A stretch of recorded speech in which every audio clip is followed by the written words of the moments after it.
yang lainnya. Itu di kota Syahir banyak orang-orang yang model kayak begini nih. Bahkan ibaratnya itu tokoh terkuat ahli bid'ah ini nih yang model kayak begini ada di kota Syahir. Habib Umar dakwah di situ. Itu biasa kalau Isra Mi'raj atau acara-acara tertentu Habib Umar itu bikin arak-arakan ya, untuk menunjukkan syiar, untuk mengenalkan biar narik orang biar pada hadir acara besar tersebut. Lewat pasar arak-arakan ini. Itu sepanjang jalan tuh orang-orang ini mencaci maki. Ya Allah bid'ah, ya mubtadi', ya ini, ya cacian makian. Sampai ada salah satu dari muridnya Habib Umar marah pengen ini. Habib Umar, la taz'al, la taghdab. Habib, ya, ini orang nyaci maki ente. Maaf sih, enggak apa-apa. Dia nyaci maki ente ya Habib sampai orang kesel muridnya. Ente dicaci maki kok diam aja. Kata Habib Umar, tuh cacian makian dia enggak bisa bahkan ngotorin bajunya aneh apalagi hatinya aneh.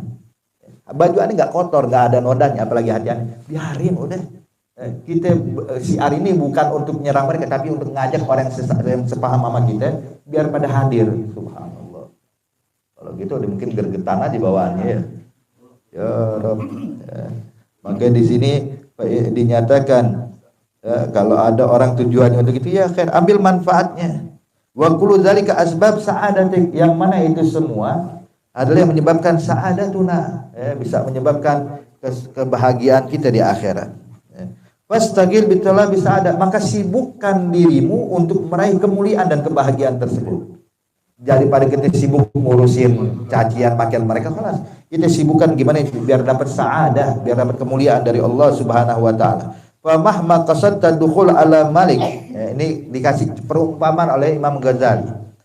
Kalau seandainya engkau punya tujuan mampir ke istana berjumpa dengan seorang raja, wa thawbuka mulawwan, dan pakaianmu kotor dengan kotoran najis atau semacamnya. Wa anta la tadri, dan kau enggak sadar kalau baju engkau ini sangat kotor. Tiba-tiba kemudian walau dakhalta kadzalik khifta an yahuzza ragabatak litalwijka majlisahu.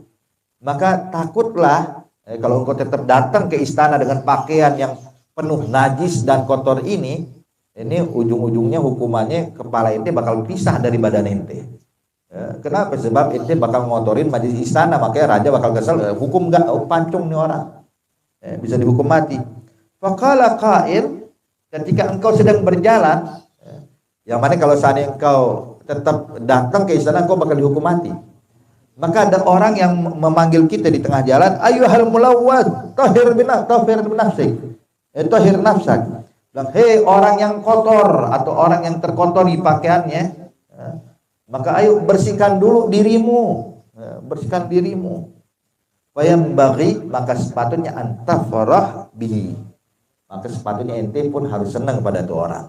Alhamdulillah, diingetin, kalau enggak pala bisa putus nih, bisa meninggal. Li'anna tanbihaka ghanimah, sebab teguran dia kepada engkau itu merupakan ghanimah, keuntungan bagimu. Wajib masawil akhlak muhadikatan fil akhirah, dan ketahuilah semua akhlak yang buruk bakal membinasakan kita di akhirat. Wal insan yu'arifaha min qawli a'daih, ya'rifa min qawli a'daih, dan kadang manusia sadar kita punya aib dari ucapan musuh-musuh kita.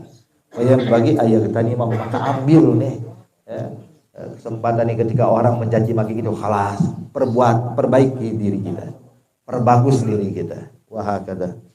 Wa qasduhu ta'annud, dan kalau dia menghina engkau, membongkar aibmu dengan tujuan ta'annud, dengan tujuan mengganggu, menghina, tujuan merendahkan dan menjatuhkan kita, jinayatun ala dini nafsi, maka dia merugikan dirinya sendiri, merugikan agamanya sendiri. Jadi orang yang nyaci maki dengan tujuan jelek, dia merusak, dia yang rugi. Amma anta enggak, kalau kita enggak bakal rusak, ya. Walimata ghadab. Terus kenapa marah dengan ucapan orang ini? Yang rugi dia kok, kenapa kita marah? Yang untung kita. Ya. Yang untung kita. Wa anta bilang ya biqaulin intafa'ta bih, engkau bisa dapat manfaat dari dia, bisa sadar akan kekurangan kita. Wa huwa tadarrar bih, dan dia bakal mengalami musibah sendiri. bakal celaka dan binasa dengan cacian maki dia. Jadi ini hadirin. Jadi kalau dia dengan tujuan menghina, yang rugi dia, yang untung kita. Masa orang untung marah-marah? Nggak ada. Yang pantas marah orang yang rugi. Al-halatu tsalitsah. Terus yang ketiga, ayaftar ya alaika bima anta bari'un minhu indallah. Itu dia menghina engkau yang mana engkau tidak ada aib atau kekurangan tersebut di sisi Allah. Fa yang bagi Allah takraha dzalik, maka sepatutnya engkau jangan marah atau benci. Wala tastagil bidzammi, dan jangan kau malah sibukkan balas mencaci maki dia. Bal tafakkar fi thalathati umur. Tapi kalau engkau tidak memiliki aib tersebut, terus orang mencaci maki kita, kita dibilang, hei orang yang ria, padahal kita nggak ria. Hei orang yang sombong, padahal kita nggak sombong, nggak ngerasa ada niat sombong merendahkan orang, enggak. Pas lagi jalan ke majelis, lihat, wah depan kosong tuh, maju ke depan deh.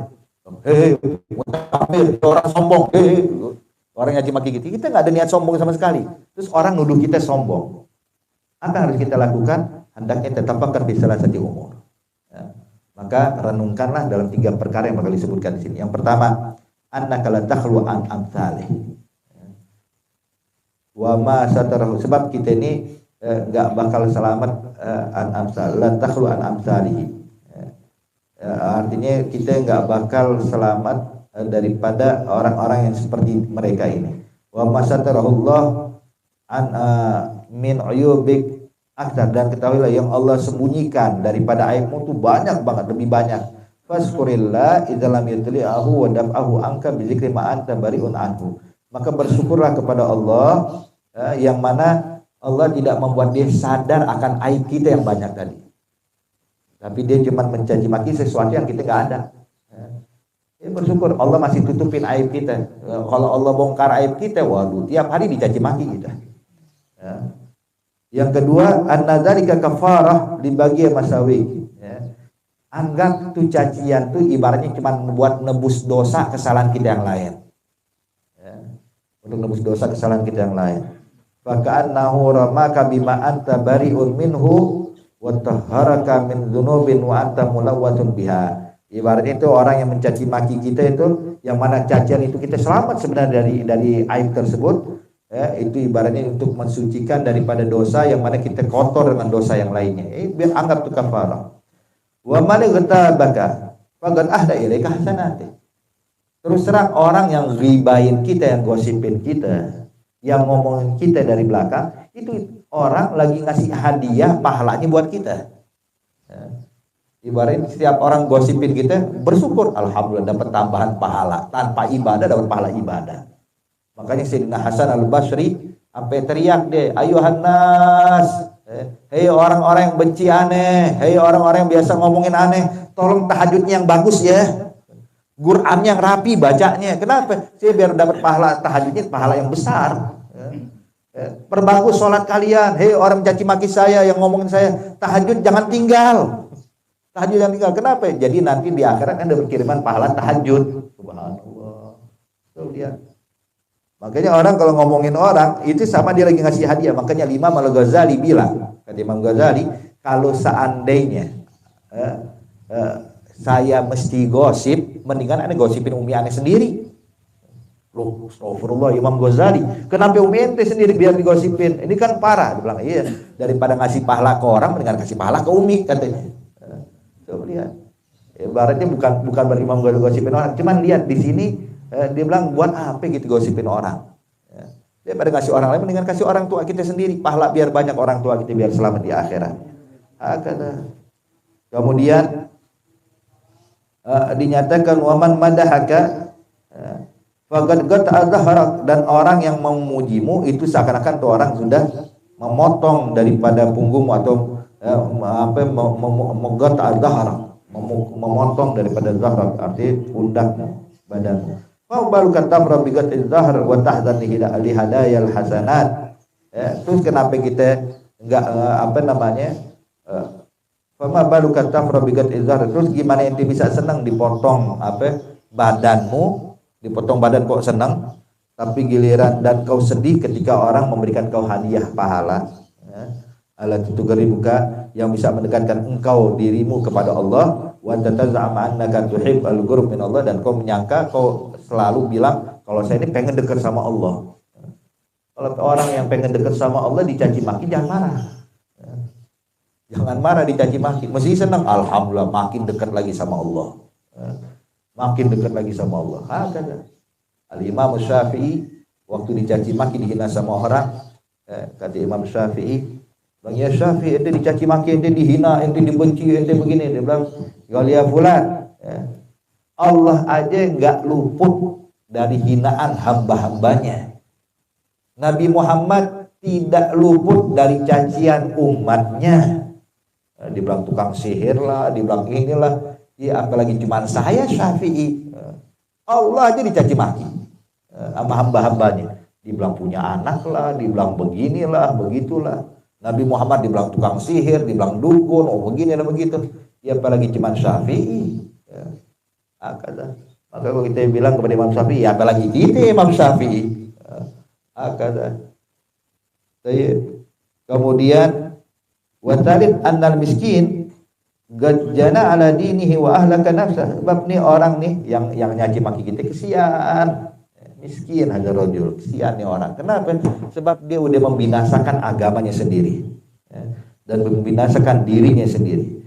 Fala yang bagi antaghdab alaih, maka udah kesian. Jangan ente ngomel sama tuh orang. Mesti kalau kita ngeliat orang nyaci maki kita bilang kesian nih orang. Jangan kita tambahin. Jangan kita bikin dia susah. La taghdab alaih. Sehingga kalau kita marah dan ini, akhirnya engkau malah membuat senang syaitan. Sebab apa namanya, syaitan jadi bakal mentertawakan kita. Kalau kita marah ketika dicaci, syaitan bakal senang. Sebagaimana waktu Sayyidina Abu Bakar Siddiq sama Rasulullah sedang duduk, ketika sedang duduk, datang satu orang langsung negor Sayyidina Abu Bakar Siddiq depan Rasulullah, terus mulai ngomel-ngomel depan Rasulullah, ngomelin Sayyidina Abu Bakar Siddiq. Ya Abu Bakar, ente begini. Abu Bakar diam, nggak enak sama Nabi, diam. Sampai akhirnya orang udah mulai keterlaluan, udah mulai fitnah, udah mulai macam-macam. Maka Abu Bakar Siddiq pun membela dirinya, "Galla ya fulan ana ma fa'altu hadza." Ana enggak melakukan itu. Waktu Sayyidina Abu Bakar Siddiq mulai menjawab, Nabi bangun ditinggalkan sama Rasulullah. Ketika Nabi jalan dikejar sama Sayyidina Abu Bakar Siddiq, "Ya Rasulullah, lima tatrukni?" Kenapa kau tinggalkan saya? Waktu itu orang nyaci maki, kau duduk dengerin. Tapi begitu saya menjawab, mengklarifikasi, kenapa kau malah meninggalkan aku? Dia bilang, "Ya Abu Bakar, saat engkau dicaci maki dan kau diam, Allah utus satu malaikat untuk membela engkau." Jadi yang belain ente malaikat. Tapi begitu engkau mulai klarifikasi, engkau mulai menjawab, maka yang datang syaitan. Dan tidaklah mungkin berkumpul di satu majelis antara Nabi Muhammad dengan syaitan. Maka begitu ente undang syaitan, ente bangun. Kemudian artinya padahal mengklarifikasi. Maka bagi antagul, hendaknya kalau kita dicaci maki, dihina, engkau katakan Allah maslihu wa tub alaih, ya Allah perbaiki dia, perbagus amalan dia, dan berikan taubat kepadanya. Dan sebagaimana ucapan Nabi, Allah maghfir li qaumi, Allah mahdi qaumi fa innahum la ya'lamun. Allah kasih hidayat buat kaumku, mereka itu melakukannya karena nggak sadar, nggak mengetahuinya.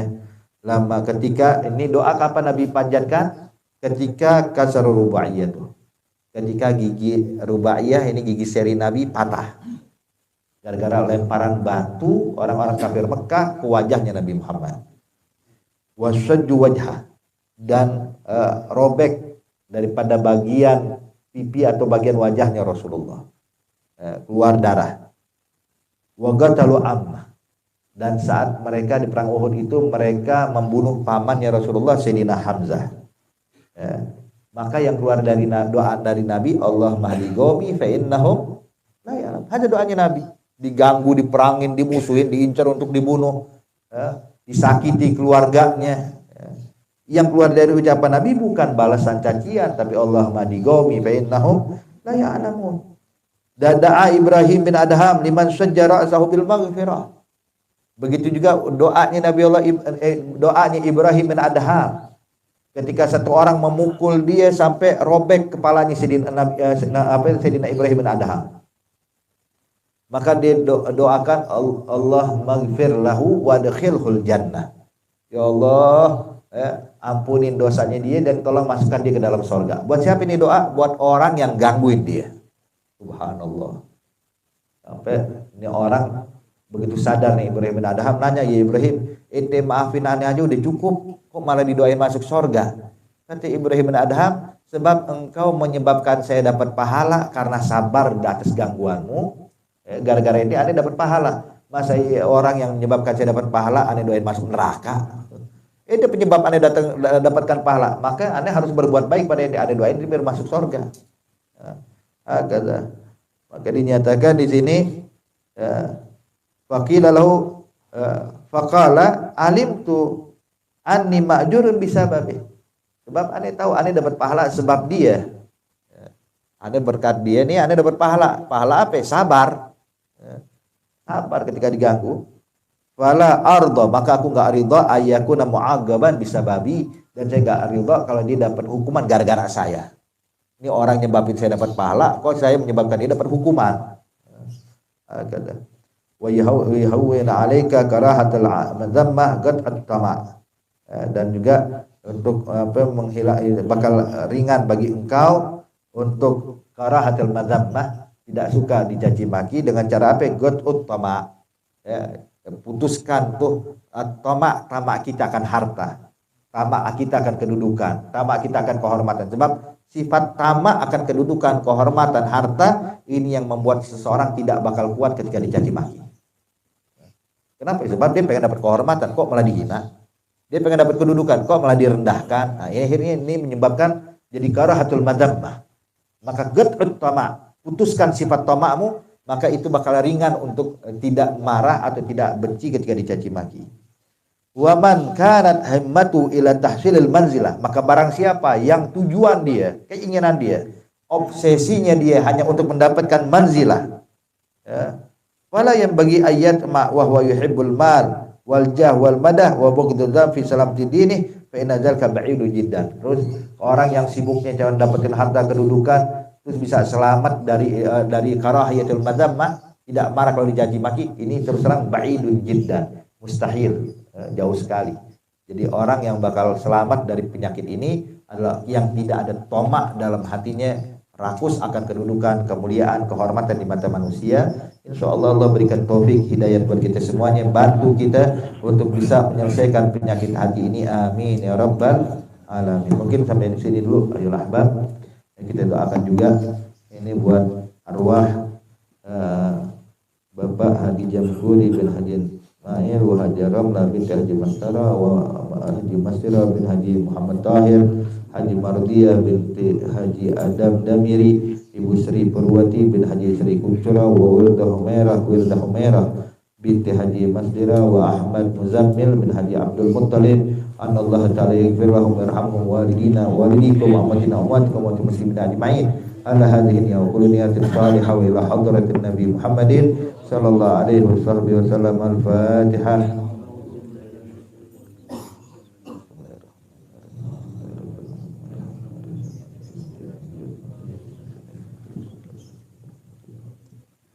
Rabbana taqabbal minna innaka antas samiul alim, tub 'alaina innaka antat tawwabur rahim. Dawahum biha subhanakallahumma tahiyyatuhum fiha salam wa akhiru da'wahum alhamdulillahi rabbil alamin. Wassalamu alaikum warahmatullahi wabarakatuh.